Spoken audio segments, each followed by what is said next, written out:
Aha. Thank you. That was correct. I I don't know what the settings are that on because I think on the power hour it records automatically, so I have to look and see what I have that set as so that the remote strong will do that. But either way, Hmm. Yeah, I don't know. I know, like, I think we had it set up to automatically record, but that's just our regular Zoom meetings. We don't have the webinar set up, so I can't help you, is all I'm saying. so thank you for that insight. That was helpful, Laura. Thank you. That really. And with that, Well, okay, I'm just going to check to see our participants, and it looks like we've got a good group that's joining us today. Hello, I want to welcome you to the Remote Strong webinar series tonight. Well, actually, I should say for me, I'm on the East Coast, so for some of you who are just in your afternoon, today we're going to be doing strengthening your team with workflows. We're going to have questions and answers at the end, so please use your Q&A button at the bottom, and if a question comes up or you have a comment or whatever, please use the chat box, but you can use those throughout the presentation, and then at the end we'll go over those. So without further ado, I want to introduce Laura Renner, who is the founder of Freedom Makers, and Sarah Skaronsky, who's the principal consultant at EOS HR Consulting. And ladies, I'm looking forward to this content because this is one of my favorite workflows. It's what I work on with my clients. So there you go. All right. all right, so a little bit about me.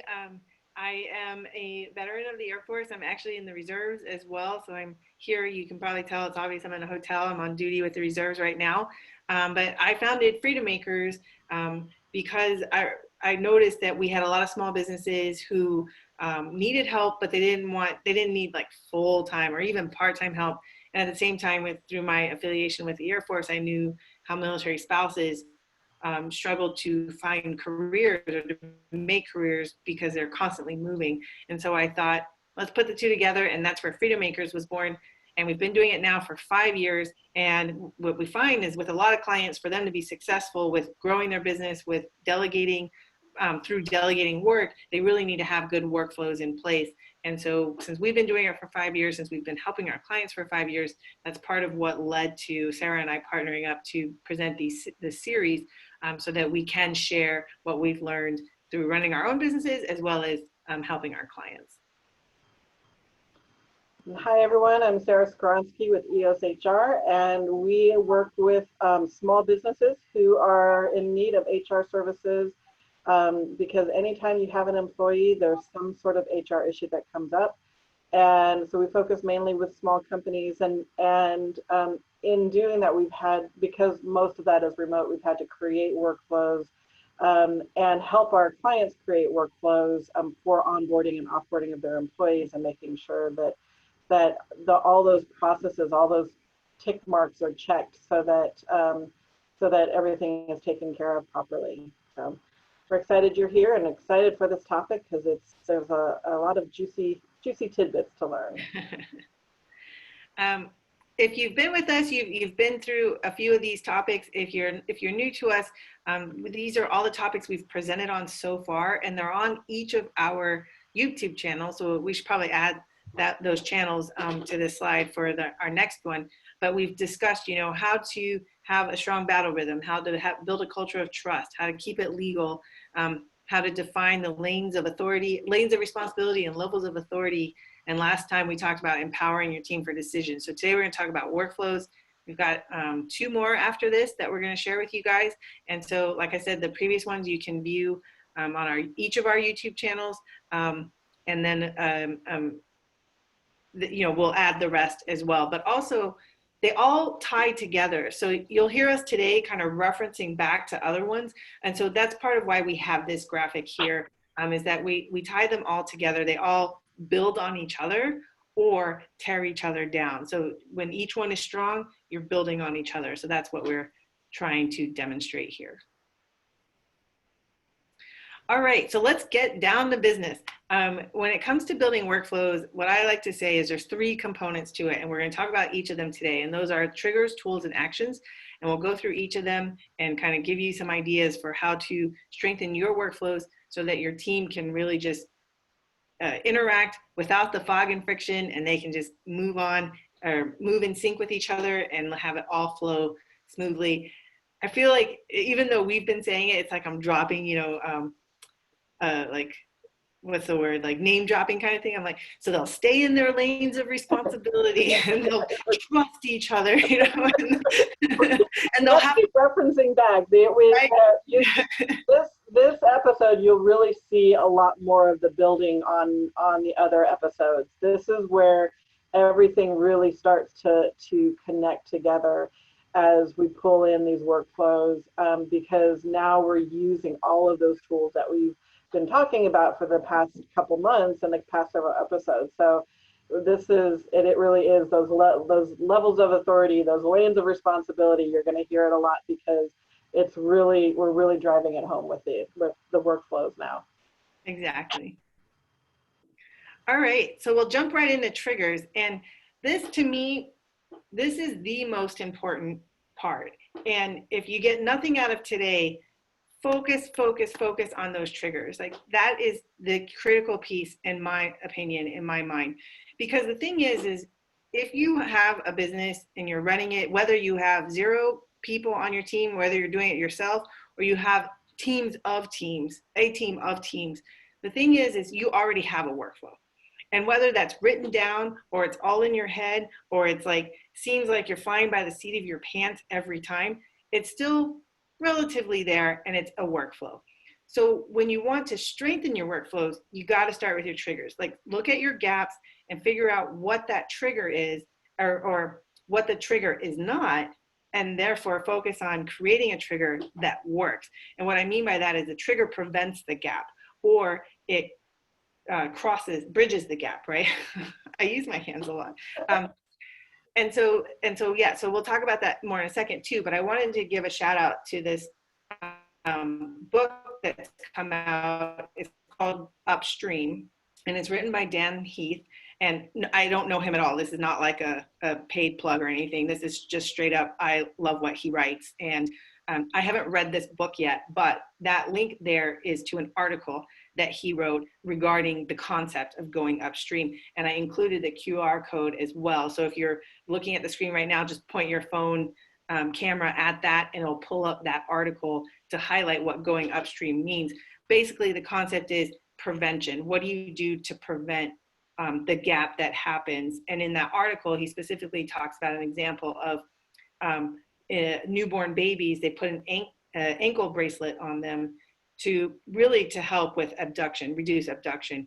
And in this one hospital, they kept falling off. And so then that's the idea, is we're usually just going, that we don't stop to say, how do we prevent that from happening? And rather it's, oh, a tag's missing, we got to go find it. And so I encourage you to check out that article. But that's kind of the idea, is addressing the gap by preventing it from happening or finding a way to go over it. Right. And so going back to a little bit more about the triggers, is, we're talking about what that gap is, and when you look at real life examples of that, Laura, what are some things in your company that you saw were triggers that you had to address, or you had to create the workflows around? We didn't talk about this in our practice session. Yes, we did.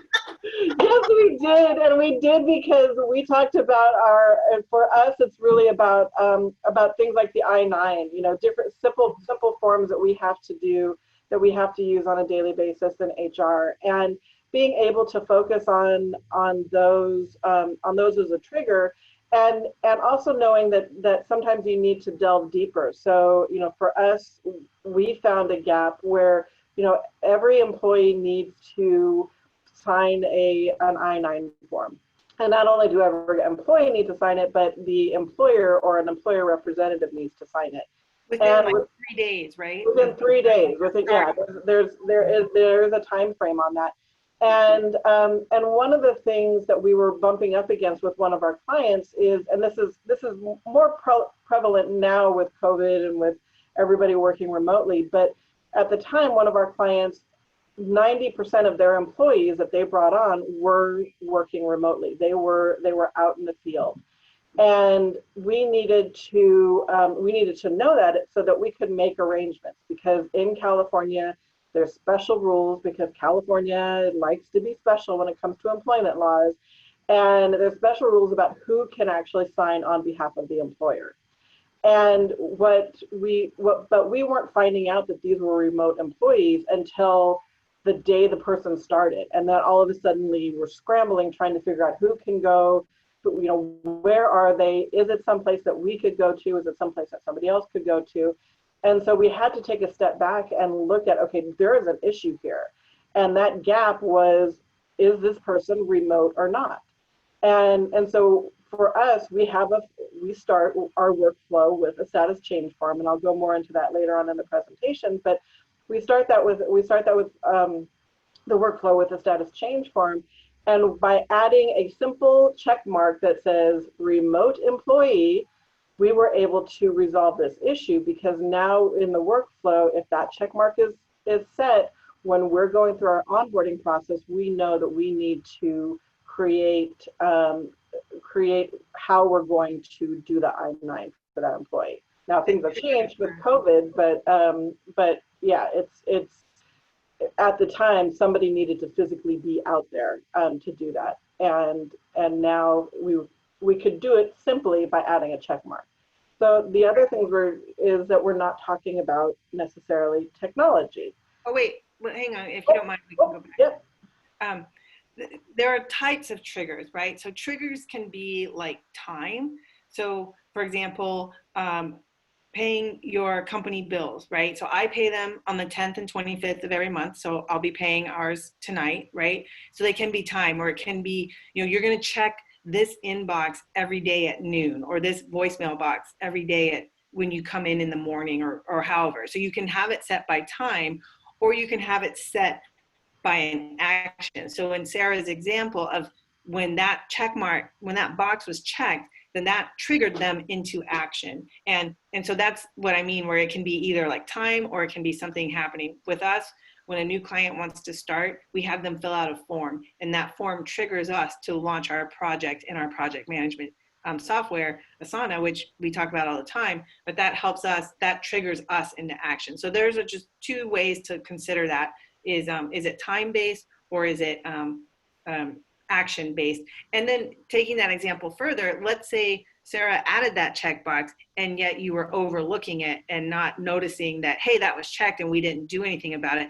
That's an example of a gap where, okay, that trigger is not working. Let's figure out a way to make sure we notice that check mark to ensure that we handle that process in time to be compliant with I-9. Right. Which then is a good segue into, well, why not just use technology? Right, and technology is great, and we love technology. I love technology. I love the greatest gadget, but it's not always, it doesn't always help if all you really need is a check mark on a checklist. And so making sure that you can do something and you know how to do it in a simple fashion is much more effective, because then you can build into a tech tool. Exactly. And as anyone who's viewed these or attended these before, you probably have heard me say it a million times, right? Tech amplifies. So if you already have garbage workflow, tech is just going to make it more garbage. If you have a great workflow, tech is going to make it more great, right? Or greater.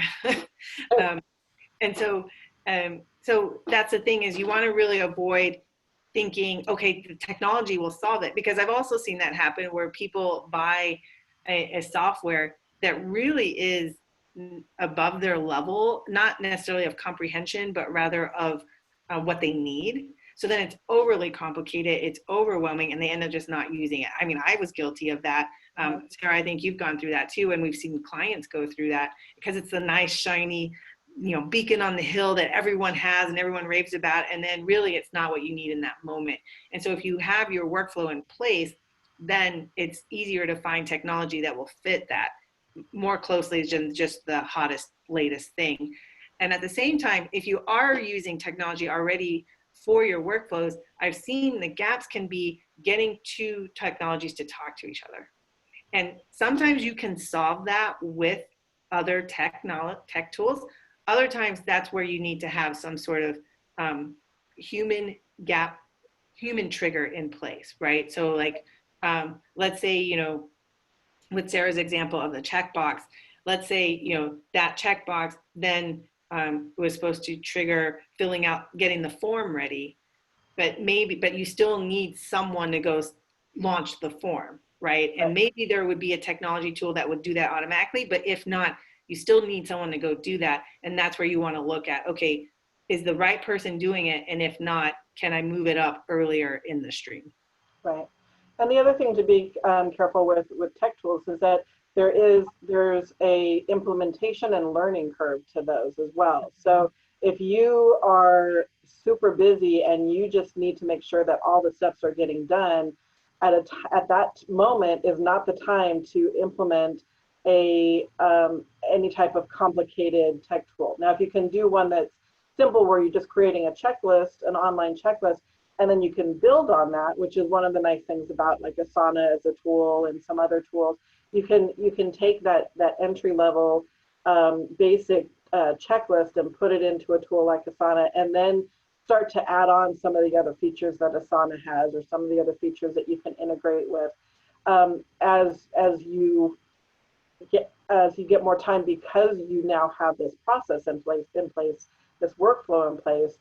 Then you can invest in that. But if you have to spend, 20 hours of time just to get it up and running, now you're even farther behind and you're even under more stress. And I've had this, I speak from personal experience, that, something looks bright and shiny out of the box, and all of a sudden it's 2 o'clock in the morning and I'm still trying to figure out how to make it work. And I go to bed defeated and feeling like I've just wasted a lot of money and time. Mm-hmm. So just be careful on how you choose to implement those tools. Right. And to go, even though we're like, just avoid technology, or, we're not saying that, but, just be careful about what, not at all. We love technology. Right. Be careful about what rabbit holes you go down. Right. And so here's a rabbit hole for you. But that's why I generally prefer freemium models over free trial models, because then you can start small, you can figure out, does this work for you? And then as you grow, you can upgrade to the model to the level that you need in that moment, right? It grows with you, if you will. The free trials I don't like, because then you spend all that time uploading it, and then 2 weeks, a month later, you're like, yeah, this isn't what I want. And so that's generally why I prefer freemium over free trial. And we have a blog every year where we recommend the tech tools, and we almost always include the freemium. I think this year we broke our rule, but it was an asterisk. We're like, here's a bonus one that we just love, but they don't have a freemium model. And so, so just generally though, I prefer freemium models because of that, because you can figure it out if it works for you and then upgrade as you grow. Right. All right, so you're starting to work on triggers, and now the next step, the next component is tools. And what I mean by tools are things like access, so login information. If you're going to create a login for someone else, or if you're going to share your login, then making sure that whoever is completing the workflow has the access they need, including templates. So that might be like Sarah, you're going to talk about here in a minute, having the I-9 sample, right? Having that template there, but also template emails or any kind of template contract, like really anything that you might having a workflow use. And then including scripts with that. So whether with that being on the phone, you want to have those in place so that whoever is doing it has everything they need to be able to do it from a tool perspective, and not tool like a toolbox, but tools like access and all the templates, the scripts, the instructions is next, but things like that. And so, yeah, do you want to talk more about the sample I-9? Yeah, so with the going back to the example of the remote I-9, generally when you have somebody who's out remote, they would go to a notary public to get that signed in most states, not in California, but in most states. And one thing we find, even though everything online, everything out from the immigration, everything that governs this says that a notary can do this, you put that form in front of a notary and they act like they've never seen it before and they don't know what to do with it and they don't know how it works. And so what we've ended up doing is creating a form, a template form that is sent to the employee that says, here's what you need to do. Here are the instructions that you need to do. And then here is a page that you can give to the notary so that the notary knows exactly where they need to sign, that they don't have to notarize it. They're just acknowledging it. They're just checking your ID, all of those steps, but those are outlined in that template, in that script that can be given to the employee, and then the employee can pass that on to whoever's verifying their identification. So it's just important to make sure that it's standard, one, so that the information is out and it's understandable, but also so that you're not recreating it. So every time you have a remote I-9 or remote or whatever the workflow is, that you're like, oh wait, what was I supposed to tell them, and which steps did I have to do? And it's like you just create it once and then you continue to use it, and you might build on it, you might fix it, and I think we'll talk about that a little bit later. But it's there so that when it's 4:45 on a Friday and you know this needs to go out before 5 o'clock, you are not recreating the wheel. You have something, you can send it out, and you have that clarity of mind to be able to say, okay, that's done, I can check it off the list. That's a great example, or we can take that example further in that when, say, they on the status change form, they click remote employee. So now your team knows, okay, we need to set this up for a remote I-9. And then they go to like a folder where all that is set, right? So they know, okay, step one, get that information go to this folder to copy that, to attach that sample to email to the employee, right?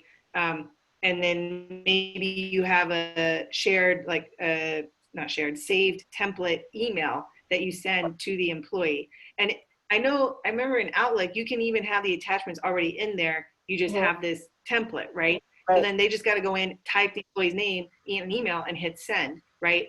But I know we don't have like a raised hand situation here, but at least you and me, how many of us are guilty of just going to the last email we sent and copying and pasting, right? And we think that doesn't take up much time, but it does. And there's that you forget to change a name, so it's inaccurate. Maybe you don't remember the last one and you made a change on the last one, so you went to the one before and it doesn't have that change in there. And it takes up that mental RAM that you're wasting trying to say, oh, who's that last employee I sent it to? Let me go find it. So when that's an example of access and tools where everything is saved in that folder and the right person has access to that folder and it's there with the instructions or whatnot, rather than relying on, let me go find my last email that I used for that. Exactly. And another example in the HR realm that just recently came up is in California, we're required to give out certain pamphlets at the beginning of employment.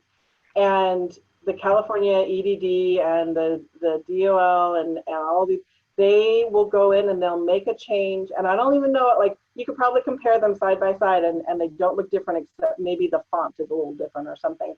But they make these changes and we always have to make sure we're giving them the most accurate, the most current and accurate one.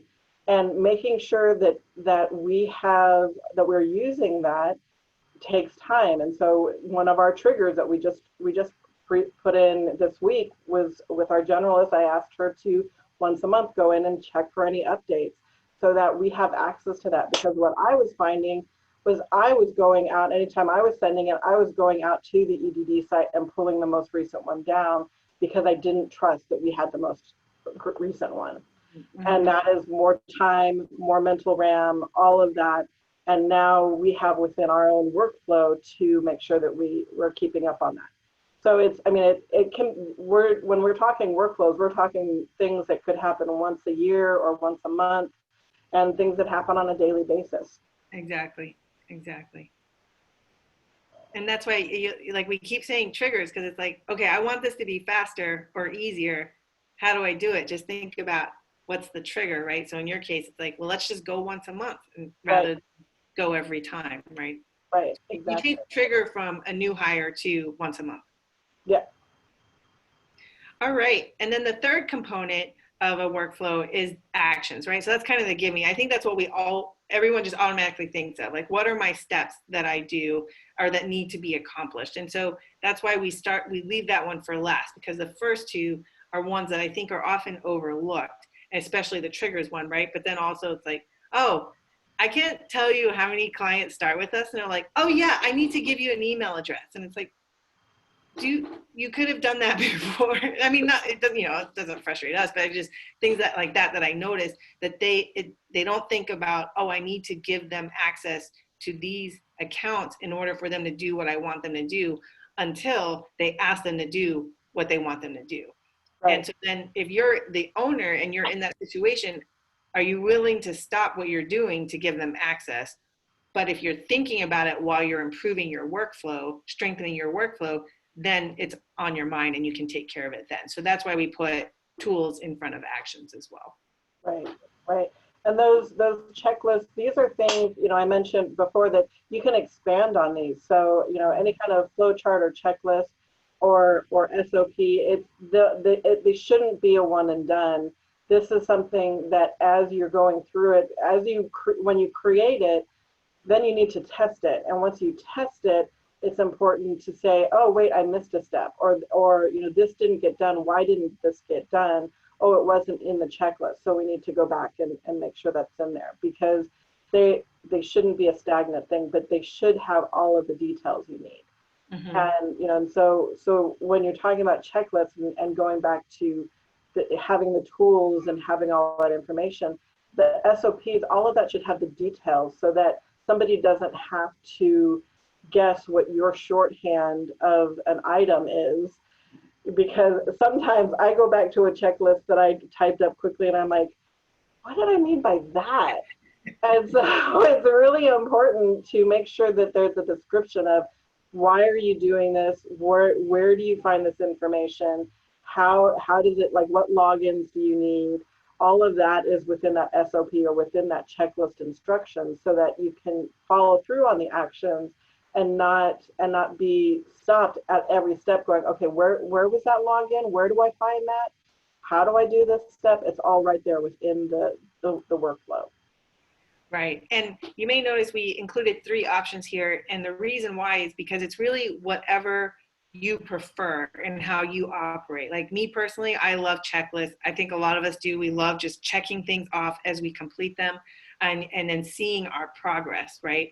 Another option is flowcharts, and flowcharts are particularly useful if you have multiple people responsible for something, in that you can do what's called a swim lane flowchart, right? Lanes of responsibility. So for example, hiring a new person, it might start with you guys being the HR people, but then it moves to the hiring manager. Like there's a step that, the resume reviews goes to the hiring manager and the interview goes to the hiring manager. Then it might need to be approved by the CEO or whatnot. Then it goes back to HR to handle the offer and all of that, right? So you have this flow chart that's going through these different lanes as it works its way through.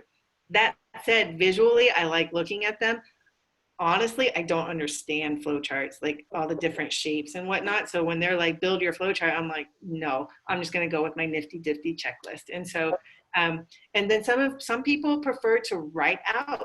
And so that's where an SOP would come in, where they write everything out, which is great too. So it doesn't have to be any certain way. It's whatever works for you. And one option we did not include in here, but that I know Sarah and I both love, again, it's a technology, but it's called Loom, Loom, and it basically lets you screen record what you do.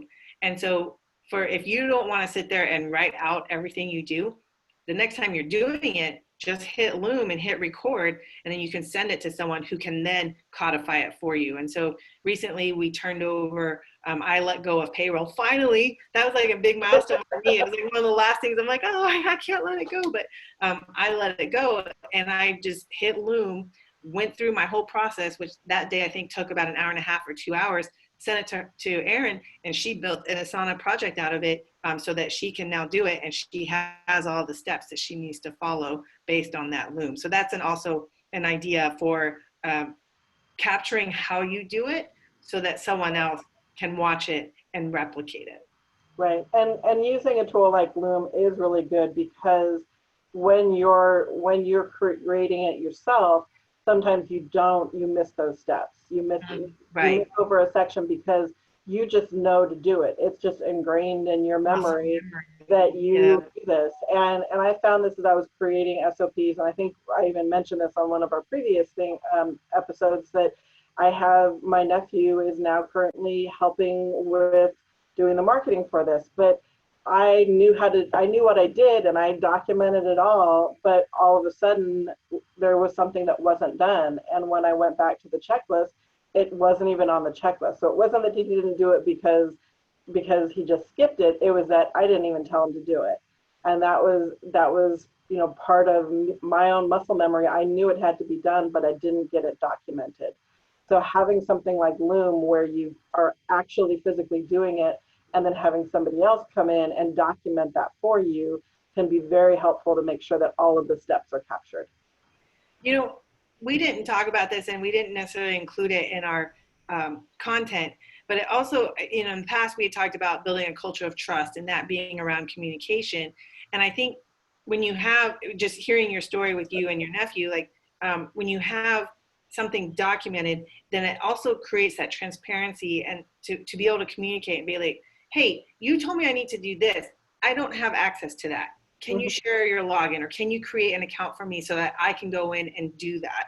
And so then, and it's okay, rather than being like, well, I don't know how to do it, or you didn't tell me to do it, so I didn't do it. Now you can be like, oh yeah, I didn't tell you to do it because it's not on the list. And so it helps foster that culture of trust, because you're able to openly and transparently communicate what's missing and what's needed in order to better complete the checklist. Right, and without any blame or any friction between the people. It's just it wasn't there, it wasn't done. So it's it just needs to be fixed going forward. It's not a not a disciplinary issue at all. So. Right. Like, I'm sure you've seen this a lot with managers. Like, I told them to do it. I don't know why they don't do it, when maybe they didn't tell them, because muscle memory for them, right? Right, or how they told them wasn't what was heard. Exactly. I've had far too many who said they told them, and the person's like, that's not what they said. So, which is why HR likes things documented. Yeah. All right, so we've gone through the three components of building a strong workflow.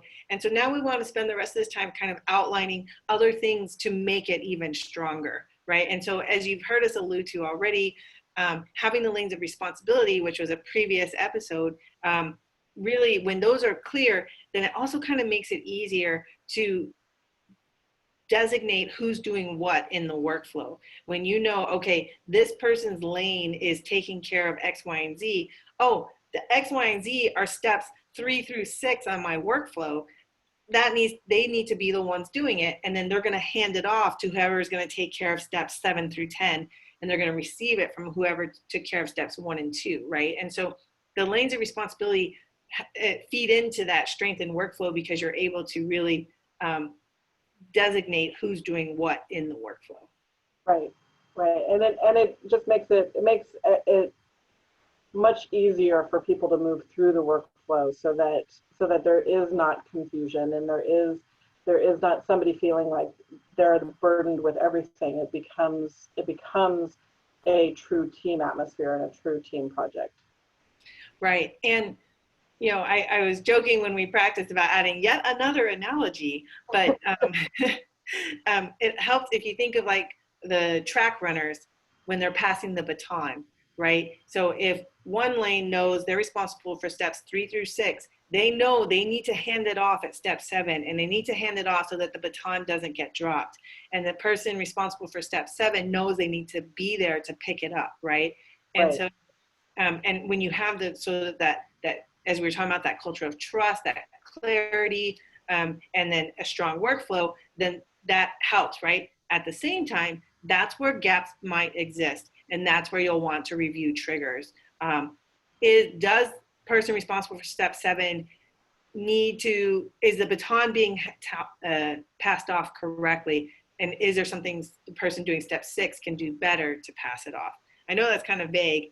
An example, one of our sort of regular attendees, if it's okay for me to share, there was an issue where they would make an appointment and then launch a ticket. And so we were thinking, what if the appointment maker launched the ticket? And that helped reduce that gap there. So that's an example of a handoff that maybe wasn't happening, but at the same time, it didn't necessarily need, like, it wasn't anyone's fault, right? Like, surely step 7 could launch the ticket, and it just wasn't happening.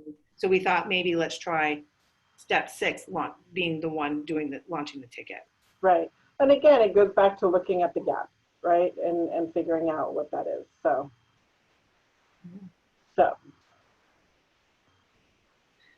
All right. And so, of course, we're always talking about remote teams, but of course, both of these work this works for both in-person and remote teams.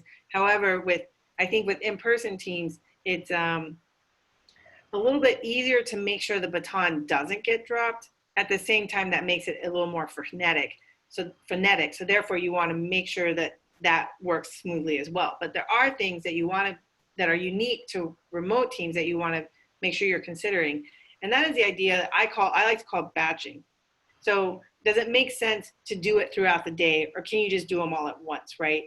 Email is a great example. If you keep your email open all day, or the notifications coming through, you're getting distracted by every little thing that comes through. Would it make sense to just check your email when you first start, mid-morning, mid-afternoon, and before you leave? And therefore you can just focus on that and get it knocked out, right? So same thing with different workflows. Do you need to be launching and working through each workflow all throughout the day, or can you do them in batches? And this is especially important if your remote teams are not on a structured time, like if they're not working 8 to 12 every day, or 1 to 5, or maybe they're working Mondays and Wednesdays and have the other days off. Like, if that's not happening, if it's more like work when you can type thing, which is how we work, then you want to make sure the workflows are not necessarily time-based, right? So rather than being every day at noon, maybe it's once a day or something like that. So you want to just keep that in mind of how you're structuring your remote teams as far as when they work, and making sure the workflows match that. Right.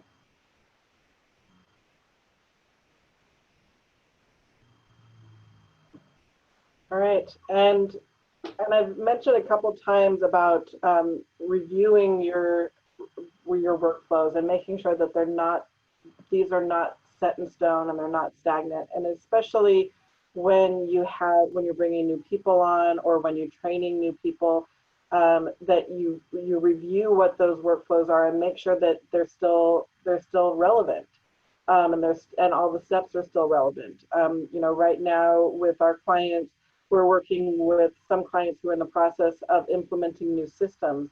We still need a workflow for the current system, but when that new system comes in, we need to make sure that we've updated that process and that workflow, so that we're not missing steps, or we're not doing redundant work because it's now being done within an HRIS or within a payroll system. So, having regular workflows. We've also added, so for each of our clients, we use Asana, and we do onboarding and offboarding, and any kind of process that we do for an employee, we create a checklist for that for each client, because each client is a little bit different. And when you're dealing with multiple clients, you have to know, what's different about each of those clients. And so now our generalist, when she's creating and updating that checklist, she's putting in the notes the last time it was updated and reviewed. so that we can go through regularly and say, okay, has there been any changes with this client in the last month since this was looked at? And what do we need to do an update for? So that's a great example of where a gap might happen. Like, yes, you're recording when it was last done. Do you have a trigger for when you'll do it next? And if Right. not, right, then you'll want to create that trigger, right, to prevent that gap, if you will. Right. And so, yeah, so that's why regular review is a critical piece of this, exactly like you said. Or how many of us, I know I'm guilty of this, where the step changes, but you don't change the words, but you know what it means. So you Right. keep doing it that way. And maybe your team knows that too, but when a new team member comes in, they're going to be like, what? Why does it say that when we do this, right? And so, or it's like, I do this step, but now there's a next step. And I know that that step, I need to do that step next. And rather than adding it to the checklist, I just use my mental RAM to remember to do that. But then the new person comes in and they're not going to know to do that, right? And so that's why it's important to update it. And so, yeah, even if it's like monthly or quarterly or some sort of regularly occurring time period, what we just had is we just started doing is each of our team members keeps sort of a running tab of what they do, what they're responsible for, and how they do it. And we have a task that renews every month that they need to go in and make sure it's currently up to date with what they do. Right. That's how we do that. Another thing, like you said, rolling out a new system. We're about to roll out a new billing system. I was on that call just before I came to this webinar, and that's kind of scary because, to your point, we're going to be running two systems at once while we learn the new system, and then we have to make sure that our workflow captures the in between, but then also adapts to the new system. And so we were talking with the developers about, we absolutely need to know this part from the new system right away so that we can make sure we're paying our people, right? And so then we might have to run it twice for a couple weeks until everything's up and running in the new system.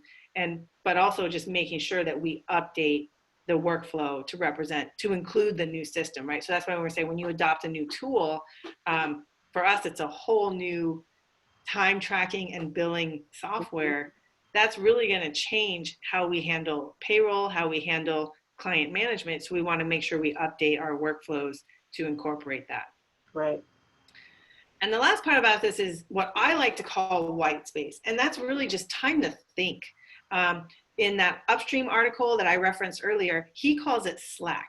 And what he was saying is we're part of the reason departments exist is because we want people to be able to focus.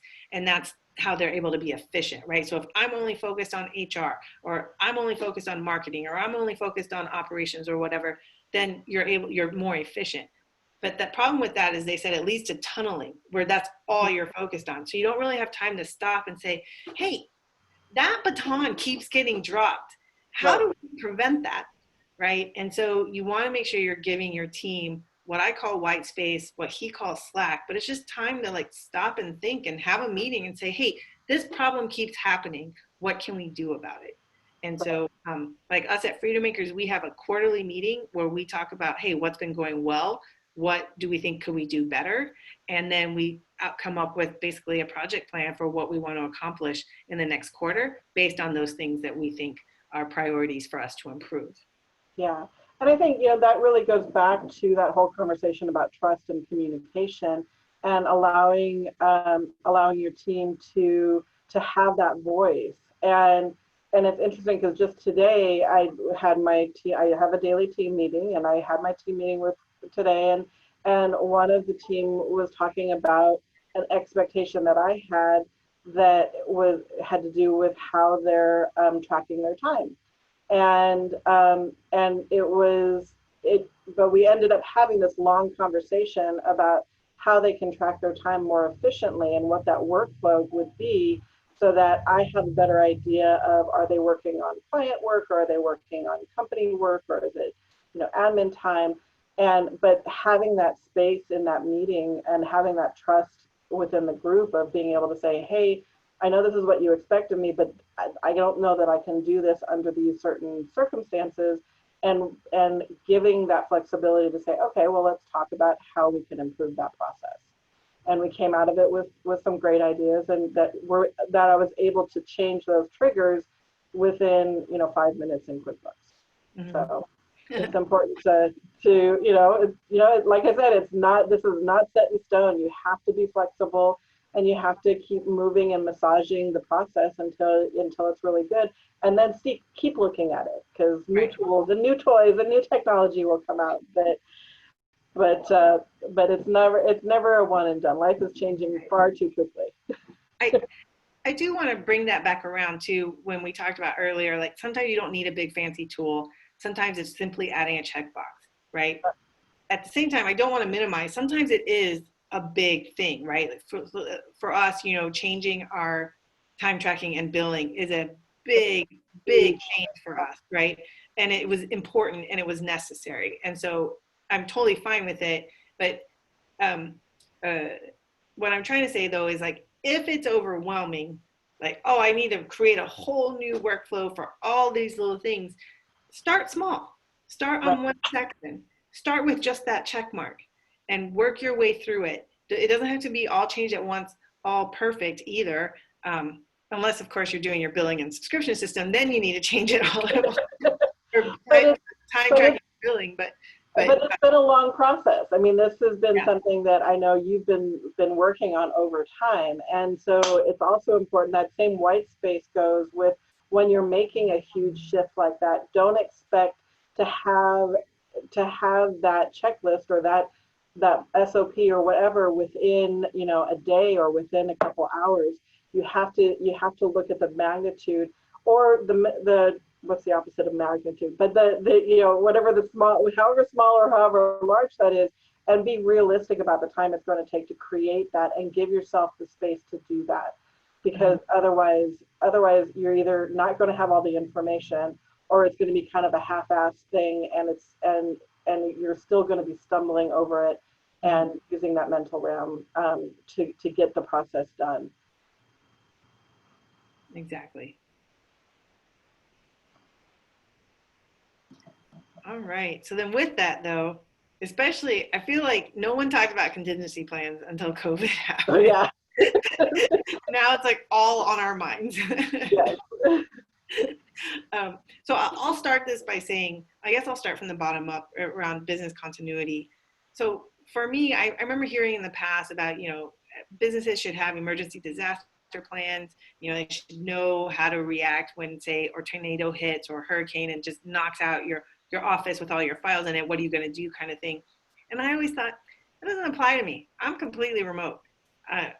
If a hurricane hits, no biggie.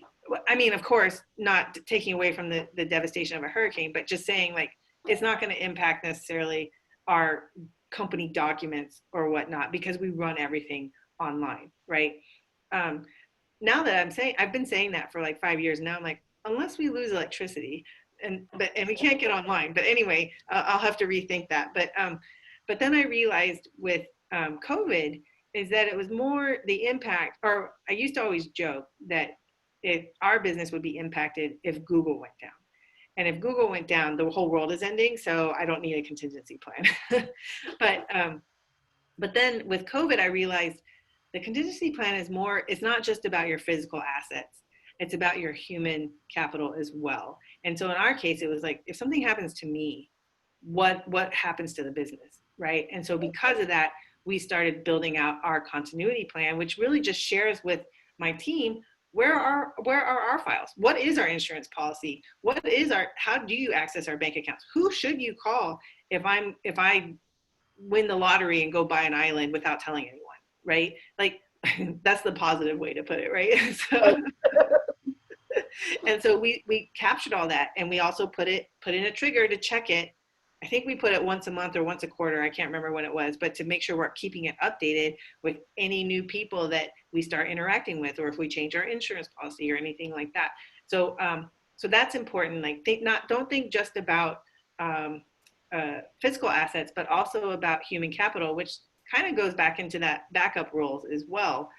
For us, we're a team of 4, right? You're the same size, right? And so it's like, how can you have a backup when you only have 4 people?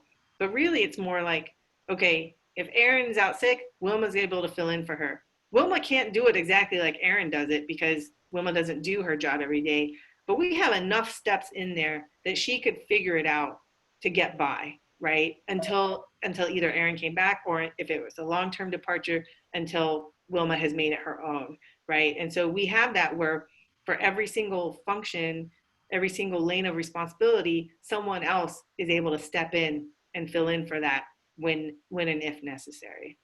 Right, and having those workflows, I'm preparing for that. We don't have as much of that on a day-to-day basis, but I'm preparing for that because one of my team will be going out on leave towards the end of the year. And, I'm really pushing. It's like, we need to have everything documented so that, if she has to go out early or if anything happens, we are able to say, okay, we can still keep moving forward. And we have all the information we need. So it's really important that we can use these as that backup plan and make sure that we all know what the information is and where that information is, so we can keep the business moving forward. Mm-hmm. And then our middle one in there is that pandemic, which is really any kind of unexpected, unexplained shift in the world that kind of, today I read something that says we have lived a decade in the last 6 months. You just don't see it coming. It totally comes out of left field, and you really have to be nimble to be able to shift. And having workflows in place, even if you're going to have to change those, at least you have it documented so you can see what needs to be changed. Mm-hmm. And you can easily pivot your business. And and I think you can see that a lot with people who were able to move from in person to online, or without it creating too much havoc, or they had those workflows in place so that they could take whatever was in person and figure out how to make that online, or whatever type of shift you have to make.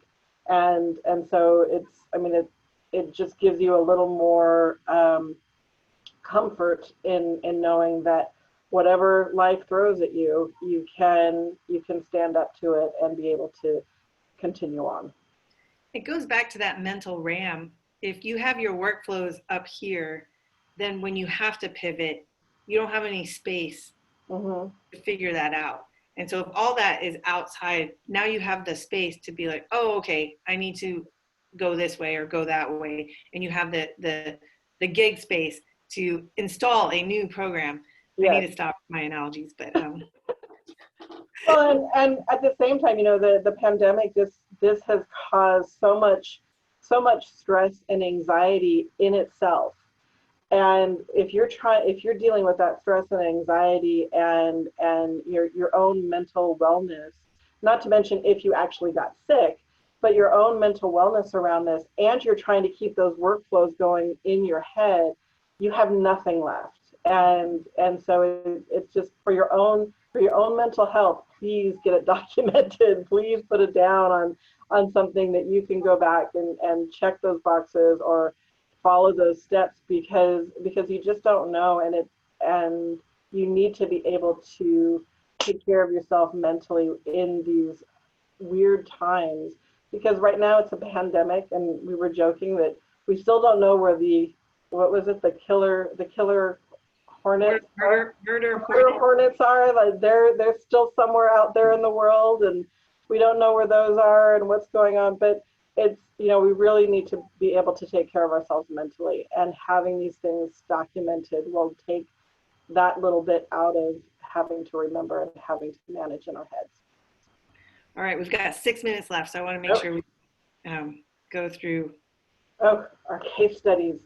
So, real quickly, the employee action request, or the status change form, is something that I've used since I started in HR. And it's a simple form that says, okay, this person is being hired or terminated, or there's a change in pay or a change in position. And when I started consulting, I recreated this form. And honestly, it was a paper form. It was a Word doc that I would send out to clients. And I think in terms of, growing that workflow, being able to go from, you know, that simple Word doc, and it would come in and I'd be able to process it. I'd have documentation on it. And it evolved into a DocuSign document that had all kinds of fancy, you know, contingent different fields on it. And we're moving it now into a jot form. But we've also built on it. So as we've gone along, you know, there's been questions about, well, if somebody's taking a leave of absence. And so we added a section in. And again, it's taking that time to review the document and say, okay, now we have more people who are taking leaves. What kind of questions do we need to ask? And having that all in one place so that when that information is shared with us, we have that trigger to follow those steps. And so with a new hire, we know we need to follow whatever the new hire is, getting an offer letter out, getting the new hire forms out, scheduling the I-9, making sure their benefits are in place. All of that is answered by completing this employment action request. And whatever section is filled out, we know that we have the process, we have the workflow behind it to be able to manage that for our clients. And as we continue to grow and new things come up, we'll probably add more check boxes to it that is like, here's a question that we need to be able to answer, and we need to have it at the time that they send this information in, and we don't want to have to go scrambling for it later. So again, it's just a simple case study for us of something that has definitely evolved over time and continues to evolve, both in terms of the content of it and in terms of the technology that we're using to manage that and make sure that we have, that we get that. And like I said, it went from a paper document to now it's in jot form with Zapier, and it goes into our email, and it has all kinds of automatic things that happen.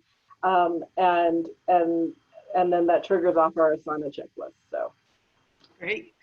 Okay, I'll keep mine really short because I want to make sure we finish in time. But anytime you guys want to hear the whole story, feel free to reach out to me. I'll share it with you. But when I worked for a corporation, I basically built out a whole new workflow for recruiting pilots. We were hiring about 30 people a week once I got us up and running. And not all pilots, but the pilots were a critical piece of it. We were an airline. And but one of the things that happened was because of where we flew, our pilots needed to have a clearance, and they were joining us before they got their clearance. And then once they joined us, and if they couldn't get their clearance, then, and this was with mechanics too, the chief pilots and the maintenance managers were coming up to us saying, is there something we can have them do while we wait for them to get that clearance? And we're like, what? We're headquarters. We have like 2 aircraft. What can we have them do while they're here?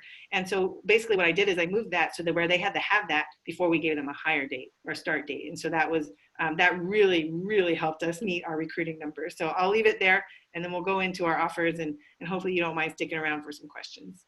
Yep, and as always, we have our pandemic policy package. Just a reminder that as people are going back to work, you need to have your FFCRA policies in place.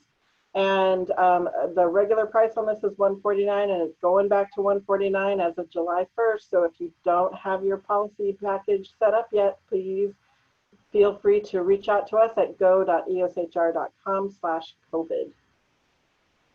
And what we've been offering is a battle rhythm review, and it's basically what we went over today. If you want us to look at what your specific workflows are and help you identify ways to resolve the triggers, reach out to us, schedule it here, and we can spend some time with you to help you review that and give you some ideas. And our next Remote Strong webinar will be July 9th, and that's on powering up your remote team with effective meetings. And here's an example of how we have a missed trigger or misplaced tool, if you will. I know we added a slide with our contact information in it, yet I continue to go back to our previous deck when I build out what we outline. And so we don't have that slide in here. And so we need to make sure we put the template in a spot, and that you guys hold me accountable to make sure I use the template when I put our outline. When you build our slides. All right. Okay, ladies. Just one question that came up from somebody, and it kind of, I had to actually look it up during the webinar because it's really interesting. And Jake asked, are lanes of responsibility similar to using RACI matrix? RACI, I'm not sure how that's said. Are you guys familiar with that? I'm familiar with it. I'm not well enough to say specifically. I'm trying to remember. It's been a while since I've looked at that. Yeah, I don't know what that is, but really what lanes of responsibility are, I mean, you know, you can get technical with it, but it's really, do people know what they're supposed to be doing? And who's supposed to be doing what is really what, you know, basically what it boils down to. And if that's not clear, then you have the crossovers. So the acronym is responsible, accountable, consulted, and informed. Yeah, so it identifies the key roles and responsibilities against a major task within a project. It's sort of like that. But I think that's kind of drilling it down into a project. I think we're talking expanding that beyond just a project into your whole work, your business flow. So it would kind of taking the RACI and expanding that over your entire company processes. When we're talking about lanes of responsibility. Yeah. And but you could certainly use that within your workflows. Yeah. Mm-hmm. I think they are pretty similar. It's interesting. Now I'm kind of fascinated by that. So Jake, thanks for bringing that up. Okay, ladies, we are at our time. I want to thank everybody for joining us. It's great to see you every 2 weeks or kind of see your name and new names pop up. So we look forward to having you on July 9th. So have a happy 4th of July, everybody. Thank you.